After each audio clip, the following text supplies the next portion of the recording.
I hear a lot of people saying that they're not at their best state because they don't have good genetics. So let's play with that idea. Imagine that I am painting the Mona Lisa. What is the genetics for the art? I have the structure, I have the canvas, I have the brush, I have even the same colors that Leonardo da Vinci used. But if I only rely on genetics, the outcome is something like this, because the structure only accounts for 20% of the things. What really matters is the skills that I have, the choices that I make, and the practice that I have. They are very different from Leonardo da Vinci, let's be honest.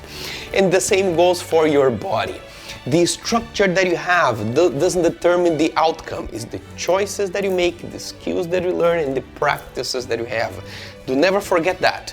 The best state is at your reach. Just look at these people over here. These are all people that had the so-called bad genetics, but they made the right choices, learned the right things, and had the right practices. And this transformation is available for you. Remember, that's about the choices that you make. And if you want to learn more about what choices to make, what practices to practice, and what skills to have, I got you covered. I'll bring the best experts in the world for physical, mental, and spiritual health for 3 days in the Health and Body Summit. If you want to learn those things and no longer let your genetics determine your outcome, then join me. And you know what's best? It's for free. You can just click on the button below and join me for the Health and Body Summit.